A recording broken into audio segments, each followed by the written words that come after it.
السلام علیکم ورحمۃ اللہ وبرکاتہ۔ جی ہماری سورۃ یوسف چل رہی ہے اور ہمارا پارہ نمبر 13 ہے۔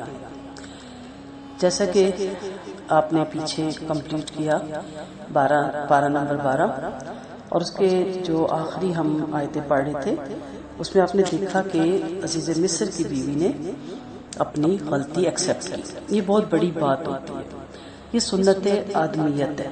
حضرت آدم علیہ السلام سے بھول ہوئی، نسیان ہوا، اللہ کی منع کردہ درخت کے پاس چلے گئے، جب احساس ہوا تو فوراً اپنے رب سے معافی مانگ لی اور ایکسیپٹ کیا، ربنا ظلمنا انفسنا۔ اور ایک ہوتی ہے سنت شیطانیت، انسان غلطی کرتا ہے، ایکسیپٹ نہیں کرتا، اڑ جاتا ہے اور دوسروں پہ بلیم کرتا ہے کہ اس نے یہ کیا اس لیے مجھ سے یہ ہوا۔ تو اس واقعے میں ہمیں یہ بھی دیکھنا ہے کہ ہماری روش کیا ہے۔ بھرے مجمع میں عزیز مصر کی بیوی اپنی غلطی ایکسیپٹ کرتی ہے تو یہ بہترین کردار ہے۔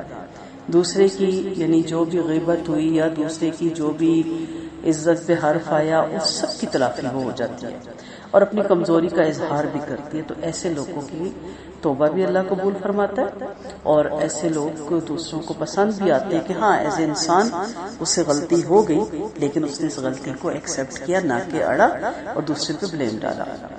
اب یہ ویسا وقت تھا کہ جب حضرت یوسف علیہ السلام کو بہت زیادہ رسپیکٹ تو ہے ہی، رسپیکٹ کے قابل ہستی، لیکن اس دور کے اس مجمع میں اس گروپ میں بہت زیادہ رسپیکٹ مل رہی تھی۔ اور یہ وہ لمحہ ہوتا ہے کہ جب آپ کی صفائی پیش ہو جائے اور آپ بری الذمہ ہو جائیں تو وہاں بھی شیطان آ کے اٹیک کرتا ہے کہ دیکھا میں اچھا ہوں، میں نیک ہوں، آج میری عزت ہو رہی ہے۔ وہاں پہ بھی ایک آپ کردار دیکھیں گے اور اب وہ ہے پیغمبر کا کردار، یوسف علیہ السلام کا کردار، اور یہی کردار مطلوب ہے ایک نبی کے امتی سے بھی اور ایک مسلمان سے بھی اور ایز انسان ایک انسان سے بھی۔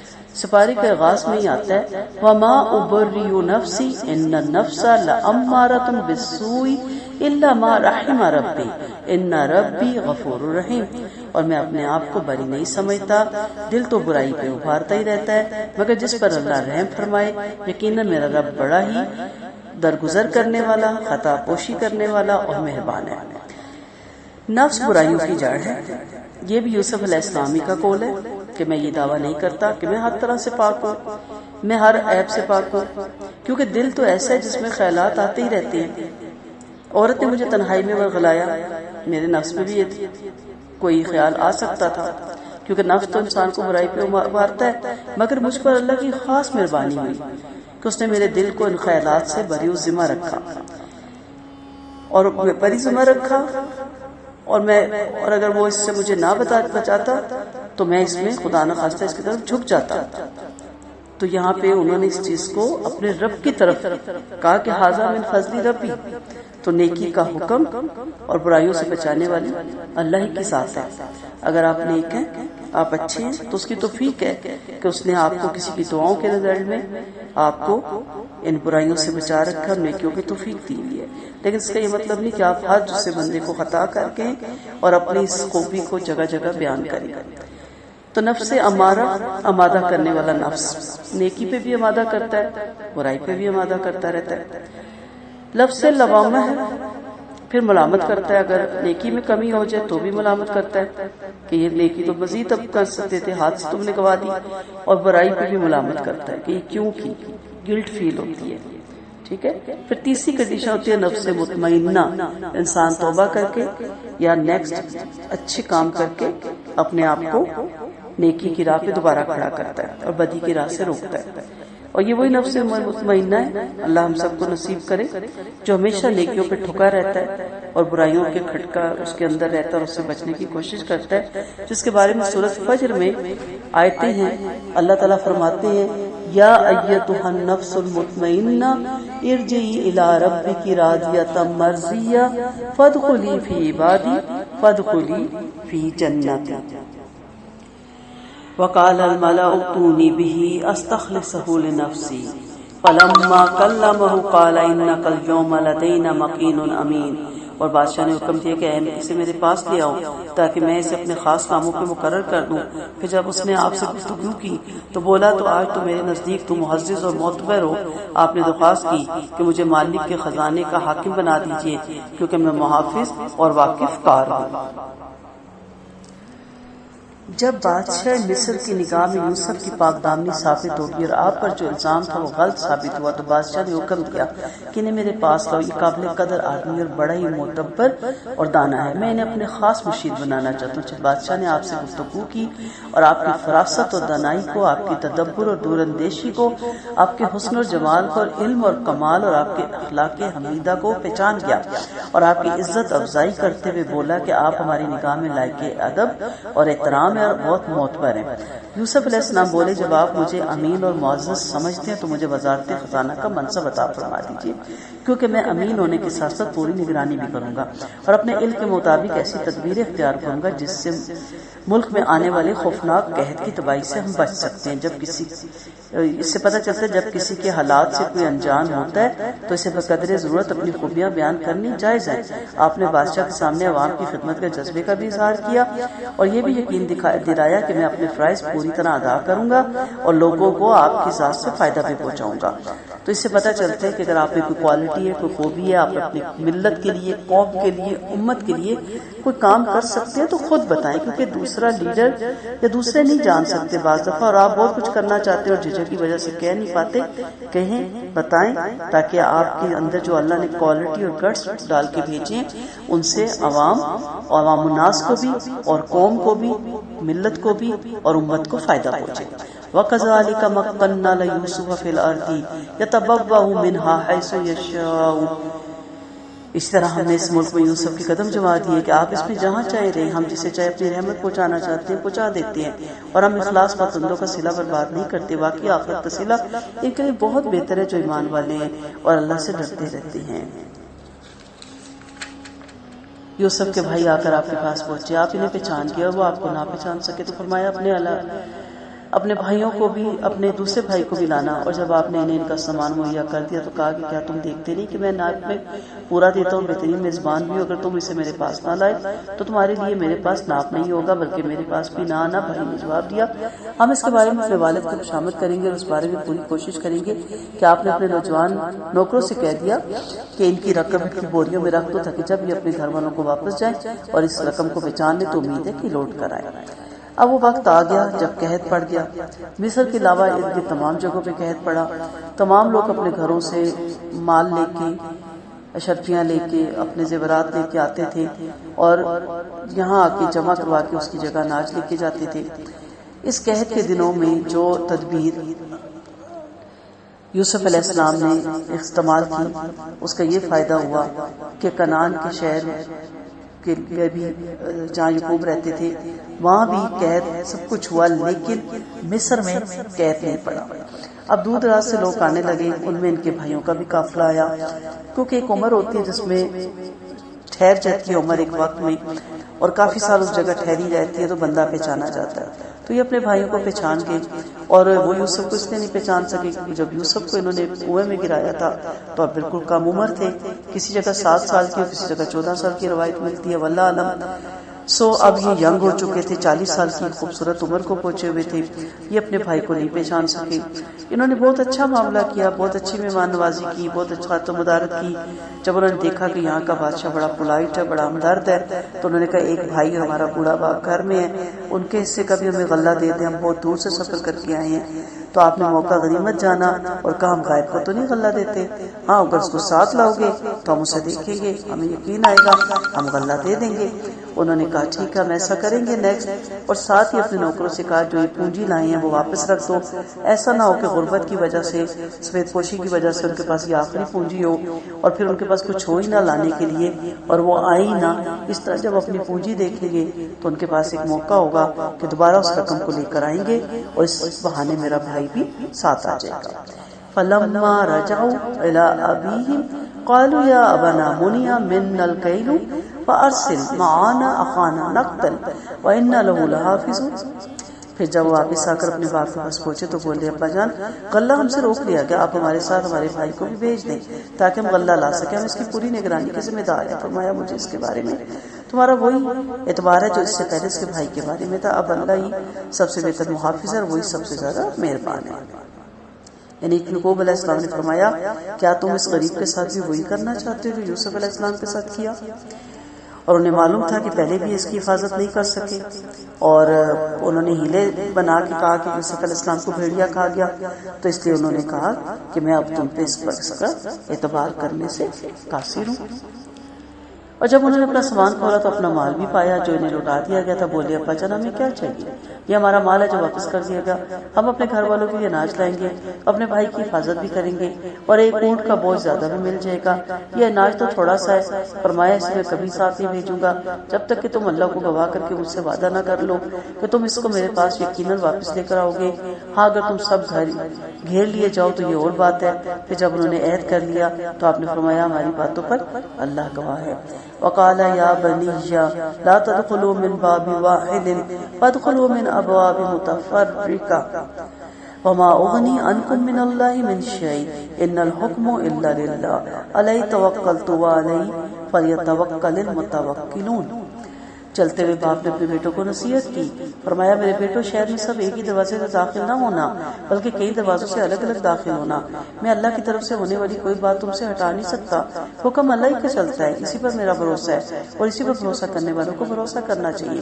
اور جب بیٹے باپ کے حکم کے مطابق مختلف دروازوں سے داخل ہو گئے تو باپ کی آرزو پوری ہوگی اور وہ اللہ کی طرف سے کسی آنے والی چیز کو ان سے نہیں ٹال سکتے تھے۔ ہاں آپ نے اپنے دل کا ایک ارمان پورا فرمایا، یقیناً آپ ہمارے سے غائب علم جاننے والے تھے لیکن اکثر نہیں جانتے۔ یہ تدبیر کیوں بتائی تھی؟ تدبیر اس لیے بتائی تھی کہ جب یہ ماشاءاللہ اتنے نوجوان ایک دروازے سے داخل ہوں گے تو نظر لگنے کا اندیشہ ہوتا ہے، اور نظر برحق ہے، اور آپ جانتے ہیں کہ نظر کے بارے میں حدیث سے ہمیں پتہ چلتا ہے کہ اونٹ کو ہانڈی میں پہنچا دیتا ہے، یعنی اسے لاغر کر کے بیمار کر کے ذبح کروانے پہ مجبور کر دیتا ہے اور پکا دیتا ہے۔ تو نظر برحق ہے، اسی لیے اگر آپ کو کوئی پیاری چیز دیکھیں اچھی لگے تو ماشاءاللہ لا قوت الا باللہ ضرور کہیں، اور نظر کے بعد کے صبح شام کی دعائیں بھی پڑھتے رہا کریں تاکہ نظر سے آپ محفوظ رہے۔ تو ایک تدبیر سجائی تھی، اور ساتھ ہی کہا کہ اللہ ہی کے نے رکھا ہے یہ میرے لیے آزمائش کہ کسی مشکل میں اس نے مجھے مبتلا کرنا ہے، تو پھر یہ تدبیریں بھی میری کام نہیں آئیں گی۔ توکل تو اللہ ہی پہ ہے، بھروسہ تو اللہ ہی پہ ہے، اور اللہ تعالیٰ ہی ہمارے بھروسے کو قائم و دائم رکھنے والی ذات ہے۔ اور جب یوسف پر داخل ہوئے تو آپ نے اپنے بھائی کو اپنے پاس جگہ دی اور فرمایا کہ میں تمہارا بھائی ہوں، تم اپنے بھائیوں کے کاموں سے دل کی نہ ہو۔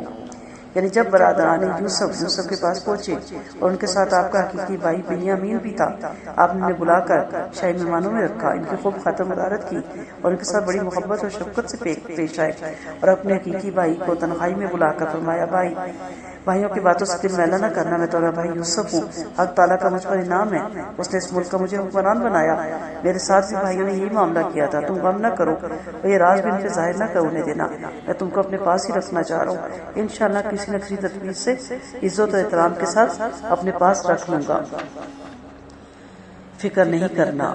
فلما جہزهم بجہازهم جعل السقایۃ فی رحل اخیہ ثم اذن معذن ایتها العیر انکم لسارقون۔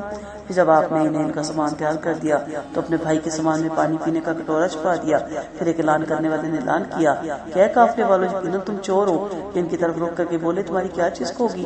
بولے شاہی کٹورا نہیں مل رہا، جو اسے لے آئے گا اسے ایک اونٹ غلہ مزید ملے گا، میں اس کا ذمہ دار ہوں۔ قالوا تاللہ لقد علمت ما جئنا لنفسد فی الارض وما كنا سارقین۔ بولے اللہ کی قسم تمہیں خوب معلوم ہے کہ میں اس ملک میں بدامنی پلانے کے لیے نہیں آیا ہوں اور ہم چور نہیں ہیں۔ جواب دیا گیا کہ تم جھوٹے نکلے تو چور کو کیا سزا دی جائے گی؟ بولے اس کی یہی سزا ہے کہ جس کے سامان سے وہ برآمد ہو وہی شخص بدلے میں رکھ لیا جائے۔ ہم چوروں کو یہی سزا دیتے۔ آخرکار اپنے بھائی کے بورے سے پہلے ان کے بوروں کی تلاشی لی، پھر اسے اپنے بھائی کے بورے سے برآمد کر لیا۔ ہم نے اسی طرح یوسف کے لیے تدبیر شاہی قانون کی روح سے اپنے بھائی کو لے سکتے تھے، مگر اللہ کی مشیت سے ہم جس کے لیے چاہیں اس کے درجے بلند کر دے اور ہر عالم کے اوپر ایک بڑا عالم ہے۔ اب یہ اللہ تعالیٰ نے ان کے لیے سارا تدبیر کی۔ آپ نے شاہی کٹورا ان کے سامان میں رکھا، اور عزیز مصر کا جو قانون تھا اس میں حق اس بندے کو نہیں لے سکتے تھے، لیکن کنعان کے قانون کے مطابق جس کے پاس سے سامان نکلے اس کو رکھا جا سکتا تھا۔ تو جب ان کی تلاشی لینی شروع ہوئی، سب کی تلاشی لیتے رہے اور آخر پہ بنیامین کے پاس سے وہ نکل آیا۔ چنانچہ آپ نے بنیامین کے پورے سے پہلے احتیاط کے ساتھ تمام بھائیوں کے چیک کیے، اور جب ان کے پاس سے نکلا تو آپ نے ان کو اپنے پاس رکھ لیا۔ فرمایا ہم نے یہ یوسف کی خاطر تدبیر کی، یعنی مصلحت کے بنا پر ان کے دل میں یہ بات ڈالی۔ یہ وہ محبوب چال تھی جسے اللہ بھی پسند فرماتا ہے، کیونکہ اس پہ مصلحت کار فرما تھی۔ اب مصری قانون کے مطابق باوجود چور ہونے کے بنیامین کو نہیں روک سکتے تھے، لیکن چونکہ پہلے آپ کے بھائیوں نے اقرار کیا، اپنا قانون بتایا، اب اس قانون کے تحت ان کو اپنے بھائی کو دینا پڑا۔ قالوا ان يسرق لفقد سرق اخ له من قبل فأسرها يوسف بنفسه ولم يبدها لهم قال انتم شر مكانا والله اعلم بما تصفون۔ بولے گا یہ چور ہے، تو اس سے پہلے اس کے بھائی نے بھی چوری کی تھی۔ یوسف نے یہ بات اپنے دل میں رکھی اور ان پر ظاہر نہیں ہونے دی۔ فرمایا تم گرے ہوئے درجے کی اور جو کچھ تم کہہ رہے ہو اسے اللہ خوب جانتا ہے۔ بنیامین کے بولے سے شاہی پیمانہ برآمد ہونے کے بعد بھائیوں نے یہ بات بتائی کہ چوری کرنا اس کی عادت ہے، اس کا بھائی بھی چوری کرتا تھا، نعوذ باللہ۔ یوسف کی طرف انہوں نے الزام لگایا۔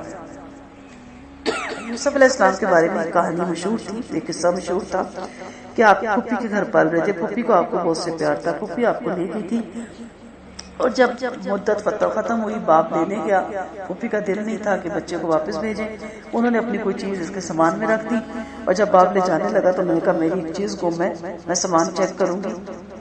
اور جب سامان میں اپنی چیز کو دیکھا تو کہا اب قانون کے مطابق اس نے میری چیز چوری کی ہے، مزید میرے پاس لے گا، جبکہ والد جانتے تھے کہ پھپھی نے اپنی محبت کے ہاتھوں مجبور ہو کے ہی کیا۔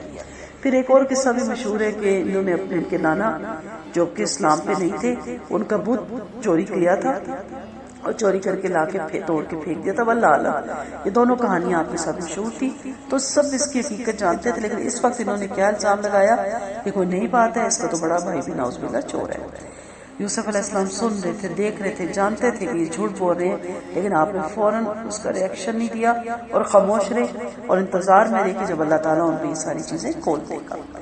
قالوا یا ایھا العزیز ان له ابا شیخا کبیر فخذ احدنا مکانہ انا نراک من المحسنین۔ بولے عزیز ان کے والد بہت بوڑھے ہیں، برائے کرم آپ ان کے بدلے ہم سے کسی کو رکھ لیں، ہم آپ کو نیک معلوم سمجھتے ہیں۔ فرمایا اللہ کی پناہ کہ میں اس کے سوا جس کے پاس ہم نے اپنی چیز پائی کسی دوسرے کو رکھ لوں، بلا شبہ اس صورت میں ہم بڑے بے انصاف ہو جائیں گے۔ پھر جب وہ اس طرف سے ناامید ہو گئے، علیحدہ ہو کر مشورہ کرنے لگے۔ بڑے بھائی نے کہا کیا تمہیں خبر نہیں کہ تمہارے والد نے اللہ کو بیچ میں ڈال کر تم سے عہد دیا تھا، اور تم پہلے بھی یوسف کے سلسلے میں بڑا بھاری جرم کر چکے؟ میں تو اس جگہ سے ہٹوں گا نہیں جب تک والد مجھے اجازت نہ دے دے، یا اللہ اس قصے کا فیصلہ نہ فرما دے۔ وہ بہترین فیصلہ کرنے والا والد کے پاس واپس جا کر ان سے کو ابا جان آپ کے فرزند نے چوری کی، ہم نے اپنے علم کے مطابق عہد کیا تھا، ہم غیب کے محافظ نہیں ہیں، آپ اس بستی کے لوگوں سے جس میں ہم گئے تھے پوچھ لیں، اور اس قافلے سے بھی جس میں ہم آئے ہیں، اللہ گواہ ہے ہم بالکل سچے ہیں۔ قال بل سولت لكم انفسكم امرا فصبر جميل عسى الله ان ياتيني بهم جميعا انه هو العليم الحكيم۔ فرمایا نہیں بلکہ تم نے اپنے دل سے ایک بات گڑھ لی، لہٰذا اب صبر ہی ٹھیک ہے، مجھے امید ہے کہ اللہ سب کو میرے پاس پہنچا دے گا، وہ بڑا علم والا اور بڑی حکمت والا ہے۔ سب کو کس کو؟ یوسف علیہ السلام کو، پھر بنیامین کو، اور یہ بڑا بھائی بھی وہاں بیٹھ گیا تھا۔ اس میں کیا حکمت پوشیدہ ہے یہ اللہ ہی جانتا ہے۔ پیغمبروں کو اپنے رب کی ہر بات پہ یقین ہوتا ہے اور توکل ہوتا ہے، اس لیے انہوں نے کہا اس میں بھی کوئی حکمت پوشیدہ ہے اور وہ سب سے زیادہ حکمتیں جانتا ہے۔ وَتَوَلَّى عَنْهُ وَقَالَ يَا آسَفَ عَلَى يُوسُفَ وَابْيَضَّتْ عَيْنَاهُ مِنَ الْحُزْنِ وَهُوَ كَظِيمٌ۔ پھر اپنے بیٹوں سے منہ پھیر کر سر دبا کر کہا ہائے یوسف، اور آپ کی آنکھیں غم سے سفید ہو گئی اور آپ صدمے سے گھٹے جا رہے تھے۔ جب انسان کو کوئی نیا غم لگتا ہے تو پرانے غم یاد آ جاتے ہیں، اور بیٹا بنیامین کھویا، بڑا بیٹا بھی وہاں بیٹھ گیا تو انہیں اپنا یوسف علیہ السلام دوبارہ یاد آ گیا۔ بیٹے بولے اللہ کی قسم آپ یوسف کو یاد ہی کرتے رہے، اب تک کھل ہی نہ جائیں یا ختم ہی نہ ہو جائے۔ فرمایا میں تو اپنے رنج و غم کی شکایت اللہ ہی سے کر رہا ہوں، مجھے اللہ کی جو باتیں معلوم ہے وہ تمہیں معلوم نہیں ہے۔ بڑی خوبصورت دعا ہے، اشک بسی وحزنی اللہ وعلم من اللہ ما لا تعلمون۔ بنیامین کے واپس نہ آنے سے آپ کے دل میں اپنے پیارے اور لاڈلے بیٹے یوسف کا بھی غم تازہ ہو گیا. بیٹوں سے منہ موڑا، یوسف کو یاد کرنے لگ گئے. بیٹوں کو یہ بات اچھی نہیں لگی. بیٹوں نے کہا آپ تو اس قدر افسردہ رہتے ہیں کہ ہمیں فکر ہے کہ آپ کی جان ہی نہ کی چلی جائے. آپ خاموش ہو گئے. کہا میں نے کسی سے شکوہ نہیں کیا، میں تو دل ہی دل میں اپنے رب سے ہی دعا کر رہا ہوں. فرمایا میں اپنی پریشانی اور الجھنوں کا شکوہ اللہ کے ساتھ کسی سے نہیں کرتا، اور اللہ کی طرف سے بہتری ہے. جو حال مجھے معلوم ہے تمہیں نہیں معلوم، یعنی مجھے معلوم ہے کہ یوسف کا خواب سچا اور اللہ اس کی تعبیر ضرور ظاہر فرمانے والا ہے. خوبصورت آیتیں ہیں. جب بھی کوئی غم پہنچے، جب بھی کوئی دکھ پہنچے، جب بھی کوئی پریشانی پہنچے، کتنوں سے ڈسکس کریں گے، کتنوں کے ساتھ اپنے دکھ کریں گے، کوئی حل نہیں. دکھ بڑھتا جاتا ہے، اس کو جتنا دہرائیں وہ اتنا بڑھتا ہے، وہ اتنا یاد آتا ہے اور دل افسردہ ہوتا چلا جاتا ہے. ہاں کسی کو دعا کے لیے کہنا تو ضرور کہ ادروائز کوئی فائدہ نہیں ہوتا اپنے دکھوں کو. انسان اپنا ہی، ہمارے بڑے کہتے پیٹ ننگا ہوتا ہے اور حاصل بھی کچھ نہیں ہوتا، اور لوگ بھی بیزار ہو جاتے ہیں اور کہتے ہیں ہر وقت رونا ہی روتے رہتے ہیں. ایک اللہ کی ذات ہے جو آپ کی ہر بات کو سنتی ہے، اپنا ہر دکھ، اپنے ہر غم، اپنی ہر پریشانی اپنے آپ سے شیئر کرے گی. اور ابھی سے کہے کہ اللہ تعالیٰ تو ہمارا حامی و ناصر ہو جائے، تو ہماری ہر بات کا کارساز ہے، تو ہمارا ولی ہے، تو ہماری مشکلوں کو آسان کر.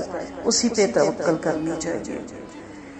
یا بنی یذهبوا فتحسسوا من یوسف واخیہ ولا یائسوا من روح اللہ انہ لا یائس من روح اللہ الا القوم الکافرین. کہا جاؤ یوسف کو اور اس کے بھائیوں کو پوری طرح سے ڈھونڈو. اللہ کی رحمت سے امید نہ ہونا. دیکھو رب کی رحمت سے کافر ہی نا امید ہوتی ہے.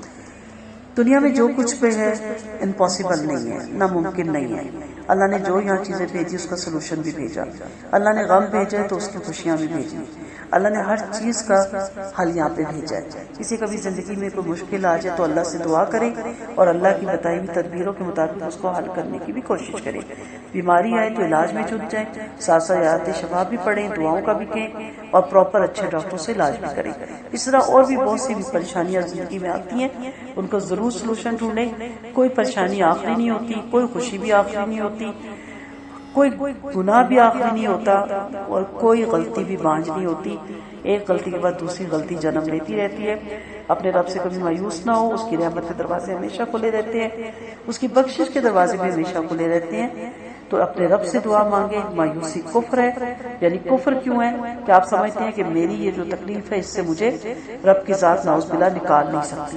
تو یہ کفر کے زمرے میں آتا ہے. اللہ نے کون کہنا ہے، فیکون ہو جانا ہے. پھر جب برادران یوسف کے پاس آئے تو بولے کہ عزیز ہم ماں اپنے گھر والوں کی تکلیف میں مبتلا ہیں اور ہم یہ کھوٹی رقم لے کر آئے ہیں. براہ کرم ہمیں پورا وزن دیجیے، ہم تو صدقہ کیجیے. بلا شبہ اللہ صدقہ کرنے والوں کو پسند کرتا ہے. اب ایک دفعہ کیا کہہ رہے ہیں کہ یوسف چور تھے نعوذ باللہ، اور دوسری طرف کیا کہہ رہے ہیں آپ محسنین تھے، آپ نیکوکار ہیں، ہم آپ کو بہتر جانتے ہیں، آپ اس ہم پہ صدقہ کریں. تو معلوم نہیں تھا کہ یہی ہمارا بھائی ہے جس کو ہم نے اپنے باپ کی آنکھوں سے اوجھل کر کے کنویں میں پھینکا تھا. یوسف نے فرمایا کچھ خبر بھی ہے تم نے حالت جہالت میں یوسف کے اور اس کے بھائی کے ساتھ کیا کیا کیا؟ وہ حیران ہو گئے، رکے، بولے شاید آپ ہی یوسف ہیں. فرمایا ہاں میں ہی یوسف ہوں اور یہ میرا بھائی ہے. اور اس وقت یہ نہیں کہا کہ تم بہت برے ہو. قد من اللہ علینا، ہم پر اپنا احسان فرمایا اللہ نے. دیکھو جو اللہ سے ڈرتا ہے، انہ من یتقی ویصبر فإن اللہ لا یضیع اجر المحسنین، اور صبر کرتا رہے تو اللہ ایسے نیک آدمیوں کا اجر ضائع نہیں کرتا. بولے اللہ کی قسم اللہ نے آپ کو ہم پہ ترجیح دی، واقعی ہم ہی قصوروار ہیں. فرمایا آج تم پر کوئی الزام نہیں، اللہ تم کو معاف فرمائے اور وہ سب سے زیادہ مہربانی کرنے والا ہے. ایک مرتبہ بھی بھائیوں کو شرمندہ نہیں کیا. ہم تو کسی کو معاف بھی کرتے ہیں نا تو پہلے سارے گناہ اس کے دہراتے ہیں، پھر اپنے احسان بھی جتلاتے ہیں کہ دیکھو تم کیا کیا کیا ہو، اس کے باوجود میں تمہیں معاف کر رہی ہوں. ایسا معاف کرے جیسے اللہ تعالیٰ آپ کے گناہوں کو جتلائے بغیر عفو درگزر کا معاملہ کرتا ہے، آپ کو شرمسار کیے بغیر، آپ کو نادم کیے بغیر. اگر ایک شخص مان جاتا ہے، سر جھکا لیتا ہے تو آپ کی کوئی بات نہیں. ایز انسان بشری تقاضے کے مجھ سے بھی یہ غلطی ہو سکتی ہے. سو الزام مت لگائیں کسی پہ اور اسے فوراً معاف کر دیں. فرمایا یہاں بھی کیا پتہ چلتا ہے کہ تقدیر کا لکھا پورا ہو جاتا ہے. یوسف علیہ السلام نے کہا تم پہ کیا الزام؟ فرمایا بھائیو ندامت کی کیا بات، جو کچھ ہونا تھا ہو گیا، مجھے تم سے کوئی شکایت نہیں. آج کے بعد میں تم کو تمہارا قصور جزات بھی نہ دلاؤں گا، نہ میری طرف سے تم پہ کوئی اعتاب ہوگا، نہ اس سلسلے میں کوئی باز پرس کی جائے گی. اللہ تمہیں معاف فرمائے، تمہارے گناہوں پہ پردہ ڈالے، اسی کی مہربانی کی ضرورت ہے، وہ سب سے زیادہ مہربان ہے. کتنا خوبصورت کردار ہے یہاں پہ ایک پیغمبر کا، اور یہی کردار ایک بندہ مومن کا ہونا چاہیے کہ غلطیاں ہوتی رہتی ہیں اور کسی سے غلطی ہو جائے تو اسے اس طرح معاف کرے کہ اس کو دہرائے نہیں پڑے. اذهبوا بقمیصی ھذا فألقوه علی وجهی ابی یأتی بصیرا وأتونی بأہلکم اجمعین. میری یہ قمیض لیتے جاؤ، اسے ابا جان پر ڈال دو، ان کی بصیرت لوٹ آئے گی، اور اپنے تمام گھر والوں کو میرے پاس لے آؤ. جب قافلے نے مصر چھوڑا تو ان کے والد نے فرمایا میں یوسف کی خوشبو پا رہا ہوں اور تم مجھے سٹایا ہوا نہ سمجھو. بیٹے بولے اللہ کی قسم آپ تو اپنی اس قدیم غلطی پر ہی پیچھے میں رہے گے. یوسف علیہ السلام کی قمیض کی بڑی ویلیو تھی. پہلے بھیڑیے کا خون لگا کے لایا گیا، پھر عزیز مصر کی بیوی نے پیچھے سے پھاڑا یہ کرتا، پھر اب ایک کرتا دے رہے ہیں اپنے والد کی آنکھوں پہ ڈالنے کے لیے. تو بڑی اس کی ویلیو ہے، بار بار آپ کے کرتے کا ذکر آتا ہے. جب یہ قافلہ مصر سے روانہ ہوا تو اللہ کے نبی نے اپنے نبیوں سے جو آپ کے پاس تھے فرمایا مجھے اپنے پیارے اللہ کے نبی نے اپنے بیٹوں سے جو ان کے پاس تھے فرمایا مجھے اپنے پیارے یوسف کی خوشبو آ رہی ہے، اگر تم مجھے ستایا بنا سمجھو. اس سے کیا پتہ چلتا ہے کہ نبیوں کا علم بھی اپنا نہیں اللہ کا دیا ہوا ہوتا ہے. پہلے قریب ہی گاؤں کے کنویں میں وہ گرے رہے اور کتنے دن وہاں پڑے رہے، آپ کو خوشبو اللہ نے نہیں دینی تھی، نہیں آئی. اور پھر 40 سال تک وہ کس کس صحبتوں سے گزرتے رہے، آپ کو کچھ بھی نہیں محسوس ہوا. اور پھر جب یوسف علیہ السلام نے اپنی قمیض بھیجی اور وہ 240 میل کا فاصلہ تھا اور یہ جدائی کے 80 سال کے بعد کا واقعہ ہے، اور آپ کو ان کی خوشبو آنا شروع ہوگی. اس سے پتہ چلتا ہے کہ اللہ ہی جو چاہے وہ کرتا ہے. پھر جب بشارت سنانے والے نے آ کر آپ کے منہ پر وہ قمیض ڈال دی تو آپ کی بصیرت لوٹ آئی. فرمایا کیا میں تم سے نہیں کہا کرتا تھا مجھے اللہ کی جانب سے وہ معلوم ہے جو تم کو معلوم نہیں. بیٹوں نے کہا ابا جان ہمارے لیے ہمارے گناہوں کی معافی مانگے، باقی ہم بڑے قصوروار ہیں. فرمایا ان قریب میں اپنے رب سے تو ضرور تمہارے لیے معافی مانگوں گا، یقیناً وہ بڑا ہی خطا پوش اور مہربان ہے. اس تمام خواب کی تعبیر کے لیے یوسف علیہ السلام اور ان کے والد نے صبر سے انتظار کیا، تھوڑ دلی نہیں دکھائی، شور شرابہ نہیں کیا، اطراع نہیں کہ ہمیں تو عنقریب بادشاہت ملنے والی ہے یا نبوت ملنے والی ہے، آپ کو بھی کوئی خوبی ملے، کوئی نیکی ملے اللہ کی طرف سے، تو اترانا نہیں، غرور نہیں کرنا. اور جیسے میں نے پہلے بھی حدیث بتائی کہ نبی کریم صلی اللہ علیہ وسلم نے فرمایا ہر صاحب نعمت سے حسد کیا جاتا ہے، سو اپنی نعمتوں کے تکمیل تک پہنچنے تک اسے راز میں رکھو. صبر ہونا چاہیے، ٹھہراؤ ہونا چاہیے. اور خواب کے بارے میں اسی لیے کہا جاتا ہے کہ اس کو پر لگ جاتے ہیں. اچھا خواب کسی ایسے نیک بندے کو سنائیں جو آپ کا ہمدرد ہو، خیر خواہ ہو، نیک ہو، اس کی تعبیر بتائے اور آپ کے لیے دعا کرے. ایسے انسان کو مت بتائیں جو حاسد ہے، جلتا ہے اور وہ ایسی تصویریں کرنے لگ جائے کہ آپ سے وہ نیکی چھوٹ جائے یا آپ حسد کا شکار ہو جائیں اور نظر بد کا شکار ہو جائیں. تو اس لیے صبر سے، ٹھہراؤ سے کوئی خوبی ملنے والی ہے تو انتظار کریں کہ وہ خوبی آپ کو ملے. اور پھر بیٹوں نے اپنے والد سے کہا اللہ تعالیٰ، اللہ کے نبی ہمارے والد ہمارے لیے استغفار کیجیے، ہمارے خطاؤں کی معافی مانگیے. انہوں نے یہ نہیں کہا کہ میں تمہیں بالکل معاف نہیں کروں گا، تم نے بڑا ظلم کیا، میں تو اس دن کے انتظار میں ہوں. قال سوف استغفر لکم ربی، یعنی معاف تو میں نے تمہیں ابھی کر دیا، لیکن میں خاص طور پہ تہجد کے وقت اٹھوں گا. میرا رب آسمان دنیا پہ آتا ہے، اپنے بندوں کی دعا قریب سے سنتا ہے. میں اپنے رب سے آپ کے لیے، اپنے تمام بچوں کے لیے دعا مانگوں گا. فلما دخلوا على يوسف آوى إليه أبويه وقال ادخلوا مصر إن شاء الله آمنين ورفع أبويه على العرش وخروا له سجدا وقال يا أبت هذا تأويل رؤياي من قبل قد جعلها ربي حقا وقد أحسن بي إذ أخرجني من السجن وجاء بكم من البدو من بعد أن نزغ الشيطان بيني وبين اخوتی ان ربی لطیف لما یشاء انہ هو العلیم الحکیم. پھر جب یہ یوسف کے پاس پہنچ گئے تو اپنے ماں باپ کو اپنے پاس بٹھایا. فرمایا تم سب انشاءاللہ امن و سلامتی کے ساتھ مصر میں داخل ہو جاؤ. اور آپ نے اپنے باپ کو اپنے ماں باپ کو تخت پر اونچا بٹھایا اور سب آپ کے آگے سجدے میں گر پڑے، اور آپ نے فرمایا ابا جان یہ میرے پہلے خواب کی تعبیر ہے جس کو میرے رب نے آج سچ کر دکھایا۔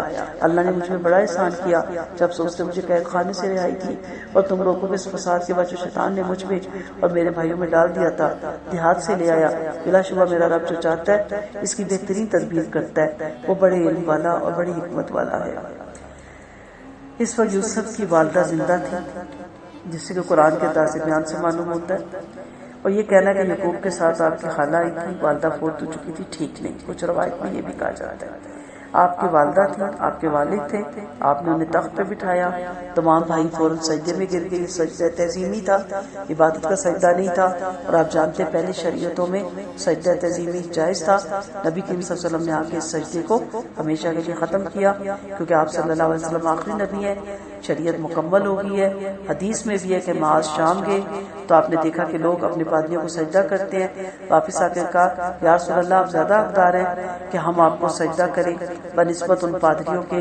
فرمایا اگر میں کسی کو اس کے آگے سجدہ کرنے کا حکم دیتا تو عورت کو حکم دیتا کہ وہ اپنے شوہر کو سجدہ کرے، کیونکہ شوہر کا اس پہ بڑا حق ہے، مگر یہ حکم نہیں ہے کیونکہ سجدہ صرف اللہ کے لیے مخصوص ہے، اس لیے یہ سجدہ جائز نہیں۔ جیسے میں نے کہا کہ پہلی شریعتوں میں یہ سجدہ جائز تھا، لیکن نبی کریم صلی اللہ علیہ وسلم کی امت میں اور آیاتی دنیا تک اس سجدے کو ہمیشہ کے لیے روک دیا گیا۔ پھر یوسف علیہ السلام اللہ کے احسانات یاد کر رہے ہیں، انعامات گنوا رہے ہیں، اپنے بھائیوں کو شرمسار نہیں کر رہے۔ کہا اس نے مجھے قید خانے سے چھڑوایا، یہ نہیں کہا اللہ نے مجھے قید خانے میں ڈلوایا۔ کہ اللہ تعالیٰ یہ جس نے اگر وہ نہ چاہے تو ساری زندگی میں قید خانے میں ہی رہتا اور وہیں ختم ہو جاتا، اور رب ہے جس نے مجھے قید خانے سے نکلوایا اور تم کو جنگل دیہات سے لا کر مدت کے بچھڑے ہوئے بھائیوں سے بھائی سے ملوایا اور جڑوں کو آباد کر دیا۔ یعقوب علیہ السلام اونٹ بکریاں پال رکھی تھی، اس سے زیادہ وقت جنگلات میں بسر کرتے تھے اور سرزمین فلسطین کے کسی دیہات میں رہا کرتے تھے، تو اس طرف اشارہ ہے۔ فرمایا شیطان نے ہمیں جدائی ڈالی تھی، مگر اللہ کا بڑا احسان ہے کہ اس نے اس جدائی کے بعد ہمیں ملوا دیا۔ سو جب صلح ہو جائے، دوستی ہو جائے، کوئی غلطی مان جائے تو کوئی آئندہ احتیاط کرو، شیطان ہمیشہ نفرت ڈالتا ہے، جدائی ڈالتا ہے۔ شکر ہے کہ ہم شیطان کے اٹیک سے بچ گئے اور ہمیشہ آپس میں محبت سے رہے، تعاون سے رہے، شفقت سے رہے، اور ہمیشہ ایک دوسرے کو حق بات کی آپ تلقین کیا کریں۔ ربی قد آتیتنی من الملک وعلمتنی من التاویل الحدیث وعلمتنی من تحویل الحدیث فاطر السماوات والارض انت ولی فی الدنیا والآخرہ توفنی مسلما والحقنی بالصالحین۔ اے میرے رب تو نے مجھے ملک دیا اور خواب کی تعبیر بھی سکھائی، اے آسمان و زمین کے بنانے والے، دنیا اور آخرت میں میرا دوست ہے، مجھے اسلام پر موت دے اور نیکوں میں شامل کر۔ اسلام پر خاتمے کی دعا کی جا سکتی ہے۔ جب حضرت یوسف نے بچھڑے ہوئے ماں باپ، بھائی اور دیگر احباب مل کے اور اللہ نے آپ کو نبوت اور حکومت کے دو جلیل الشان عہدوں پر متعین فرما دیا تو آپ نے مقدس ہاتھ اٹھا کر اپنے رب کے ہاں دعا مانگی، اے عزت اے اللہ رب العالمین، جس طرح تو نے مجھے اس دنیا میں اپنی نعمتیں مکمل فرمائی اس طرح آخرت میں مکمل فرمانا۔ اے اللہ مجھے اسلام پر اپنی فرمانبرداری پہ زندہ رکھنا، اس میں مجھے موت دینا، مجھے نیک انسانوں میں جو انبیاء میں شامل فرمانا۔ ظاہر ہے کہ اللہ کے مقدس نبیوں اور رسولوں سے کوئی جماعت نیکی میں نہیں بڑھ سکتی، اس لیے آپ نے فرمایا کہ اللہ مجھے انبیاء کی رفاقت عطا فرما۔ شاید آپ نے مرض الموت میں یہ دعا مانگی، ہمارے محبوب پیغمبر صلی اللہ علیہ وسلم نے بھی مرض الموت میں یہ دعا مانگی تھی۔ حضرت عائشہ صدیقہ رضی اللہ عنہا فرماتی آپ موت کے بعد انگلی اٹھا کر یہ دعا مانگ رہے تھے کہ اللہ مجھے بلند جماعت سے ملا۔ آپ نے 3 بار یہ دعا مانگی اور اس کے بعد آپ وفات پا گئے۔ یہ غیب کی خبریں جو آپ پہ بھی کی جا رہی، آپ ان کے پاس نہ تھے جب انہوں نے اپنی بات پر یہ پکا ارادہ کر لیا تھا اور وہ تدبیریں سوچ رہے تھے کہ اگرچہ آپ لاکھ چاہیں مگر اکثر لوگ ایمان لانے والے نہیں، اور آپ ان سے دینی تبلیغ پر کوئی مزدوری نہیں مانگتے۔ یہ تبلیغ تو تمام مخلوق کے لیے نصیحت ہے، یعنی آپ جو باتیں بتا رہے ہیں، جو گزرے ہوئے واقعات بتا رہے ہیں، یہ آپ صلی اللہ علیہ وسلم کی رسالت کی کھلی دلیل ہے۔ یہ واقعات آپ کو لوگوں کے لیے عبرت اور نصیحت کے لیے وحی کی جاتی ہے اور وحی کے ذریعے بتائی جاتی ہے۔ اگر آپ اس پہ غور کریں اور نصیحت حاصل کریں تو یہ ان کی نہ صرف دنیا بنا سکتی ہے بلکہ دین بھی سنوار سکتی ہے۔ لیکن افسوس کھلم کھلا واقعات کے سامنے آ جانے کے بعد بھی اکثر لوگ ایمان کی دولت سے محروم ہی رہ جاتے ہیں۔ سو انبیاء تبلیغ پہ اجرت نہیں لیتے، یعنی اپنے واعظ، نصیحت پر اور بھلائی کی دعوت پر لوگوں سے مزدوری نہیں مانگتے، بلکہ اللہ کی رضا کے لیے دنیا کی خیر خواہی فرماتے ہیں۔ آپ کا واعظ تمام مخلوق کے لیے خیر و برکت کا ذریعہ ہے اور اس پہ عمل کر کے دین اور دنیا کی سعادت حاصل ہوتی ہے۔ علماء حق کا بھی یہ کام نہیں، دایان حق کا بھی یہ کام نہیں کہ وہ اس لیے تبلیغ کرے کہ اس کو کچھ چڑھاوے مل جائیں گے، کچھ نذرانے مل جائیں گے، کچھ فنڈنگ مل جائے گی۔ اس چیزوں سے اپنے آپ کو آپ دور رکھیں۔ اور آسمان و زمین میں بے شمار نشانیاں جن سے لوگ منہ پھیر کر گزر جاتے ہیں، اکثر اللہ پر ایمان لانے کے باوجود بھی مشرک ہے۔ کیا یہ اس بات سے نہ ڈرو گے کہ ان پر اللہ کا کوئی عام عذاب آ جائے، ان پر یکایک قیامت ٹوٹ پڑے، انہیں خبر بھی نہ ہو؟ حق تعالیٰ نے فرمایا ان شرک بڑا بہت بھاری ظلم ہے۔ سب سے بڑا شرک یہ ہے کہ اللہ کے ساتھ مخلوق کی عبادت کی جائے۔ ابن مسعود نے رحمت اللہ علیہ صلی اللہ علیہ وسلم سے پوچھا کہ سب سے بڑا گناہ کون سا ہے؟ فرمایا اپنے خالق کے ساتھ دوسروں کو شریک کرنا۔ شرک کی ایک مخفی قسم بھی ہے۔ اس قسم کا شرک تو اس قدر چھپا ہوا ہے کہ اکثر لوگوں کو اس کی خبر بھی نہیں ہوتی۔ اور وہ فرماتے ہیں کہ ایک دفعہ حذیفہ رضی اللہ عنہ ایک بیمار کرسی کے لیے تشریف لے گئے۔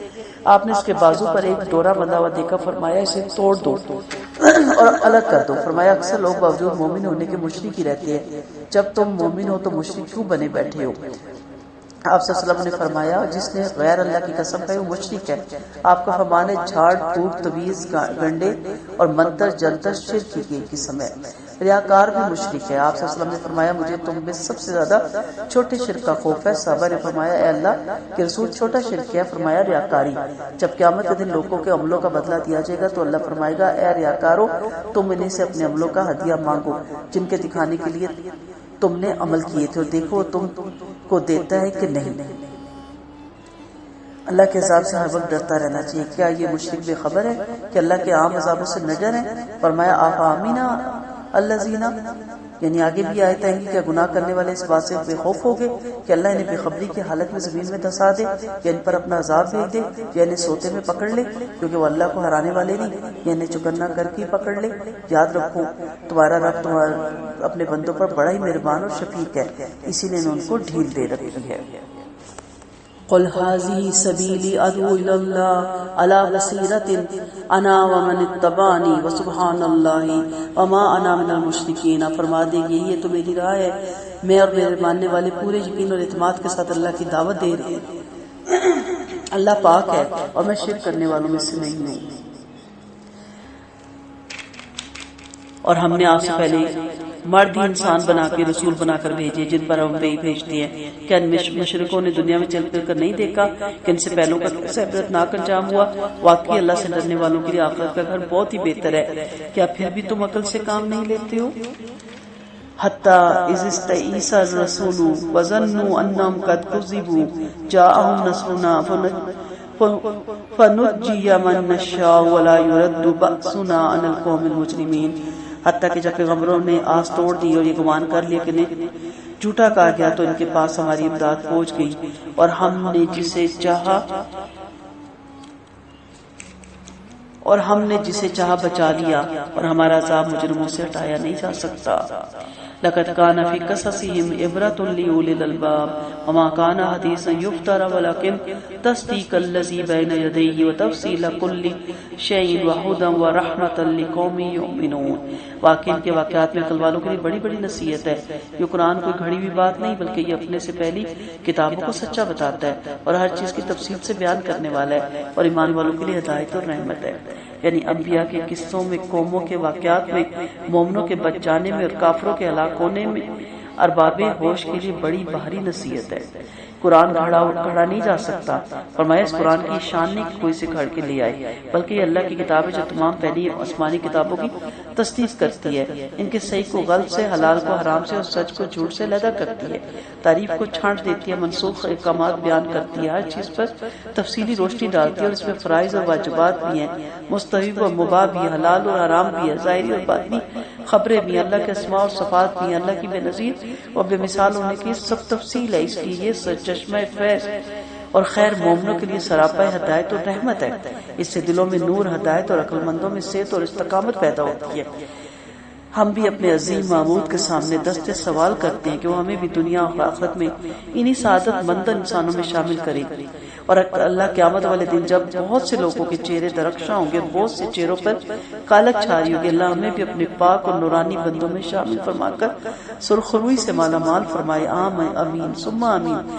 اللہ ہم تیرا شکر ادا نہیں کر سکتے، تو بے شمار خوبیاں والا ہے اور ہمیں ہر حال میں تیری مدد درکار ہے، جب تک کہ تیرا دست رحمت ہم ناتوانوں کا بازو نہ تھام دے، ہمارا بیڑا پار نہیں ہوگا۔ یا اللہ تعالیٰ ہم پہ سب سے کرم کر اور ہم سب کو معاف فرما۔ السلام علیکم ورحمۃ اللہ وبرکاتہ۔